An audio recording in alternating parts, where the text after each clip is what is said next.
Hello দেয়ার, আজকে হচ্ছে জুনের 2 তারিখ। অ্যান্ড স্পেসিফিক্যালি ভিডিওটা তাদের জন্যই যারা তোমরা জাস্ট নতুন নতুন ক্লাস 12 পাস করেছো এবং জীববৈচিত্র্য এবং লাইফ সম্পর্কে, বায়োলজি সম্পর্কে আরো বেশি করে জানতে চাও। আজকে কলেজে বেশি ছাত্র আসেনি, তাই কলেজের ফাঁকা টাইমে আমি তোমাদেরকে কিছু জিনিস দেখাবো। এই যে জিনিসগুলো দেখতে পাচ্ছ, এই জিনিসগুলো হচ্ছে জীবাশ্ম। জীবাশ্ম কি জিনিস হয় সহজ ভাষায় বোঝার জন্য, লক্ষ লক্ষ বছর আগে যখন প্রাণীরা, বিভিন্ন ধরনের প্রাণী যেগুলো এখন নেই, তারা যখন পৃথিবীর বুকে ছিল, তারা যখন মারা যায়, তাদের মাটির তলে যখন তারা চাপা পড়ে যায় প্রাকৃতিক উপায়ে, তারপরে তাদের মধ্যে বিভিন্ন ধরনের পলি মাটি জমা পড়ে তাদের শরীরের ভিতরের অংশগুলোর একটা ছাঁচ তৈরি হয়ে যায়।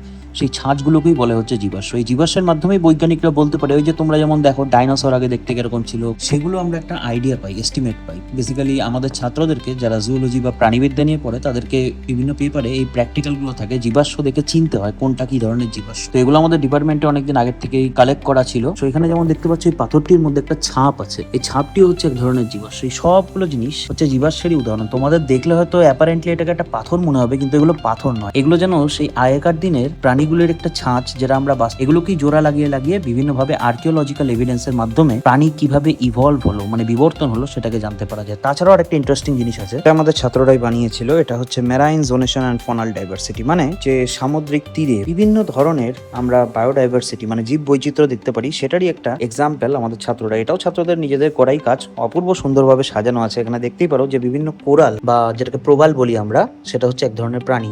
সেই প্রবালটিকে আমরা দেখতে পাচ্ছি এখানে সাজিয়ে রাখা হয়েছে, যদিও এগুলো একটাও জীবিত নয়। গ্যাস্ট্রোপড, যেটা হচ্ছে মোলাস্ক, যেটাকে তোমরা শঙ্খ বলো, শঙ্খ, এবং কিছু কিছু প্রাণীর অবশিষ্টাংশ এখানে রাখা আছে সুন্দর করে তাদের নাম সাজিয়ে। তো এইসব জিনিসগুলোই জুওলজি মানে প্রাণীবিদ্যার সব থেকে বেসিক ক্লাসিক্যাল জুওলজির পার্ট। জুওলজিতে তাছাড়াও প্রচুর কিছু আছে, এগুলো হচ্ছে জাস্ট একটা ক্লাসিক্যাল পার্ট। তারপরে যখন ছাত্ররা ধীরে ধীরে যায়, এই যে প্রাণীগুলো কিভাবে আসলো, সেই প্রাণীদের আসার থেকে শুরু করে সেই প্রাণীদের বিবর্তন কিভাবে হলো, মানে এভলিউশন, তারপরে তাদের মধ্যে কোষগুলো কিভাবে কাজ করে, সেল বায়োলজি, তাদের মধ্যে অন্নাক্রমতা কিভাবে কাজ করে, ইমিউনোলজি, তাদের মধ্যে বিভিন্ন ধরনের জৈব রাসায়নিক কাজ কিরকম হয়, মানে বায়োকেমিস্ট্রি, আরো অনেক কিছু, জেনেটিক্স, সব কিছু নিয়েই হচ্ছে জুওলজি। এটা হচ্ছে একটা কমপ্লিট সাবজেক্ট। এটা একটা ছোট্ট ইনফরমেশন তোমাদেরকে দেওয়া ছিল, আজকে একটু টাইম পেলাম তাই একটা ভিডিও বানিয়ে নিলাম। ভিডিওটি ভালো লাগলে পরে আমার প্রোফাইলটিকে ফলো করে দাও, ইউটিউবে দেখে থাকলে সাবস্ক্রাইব করে দিও।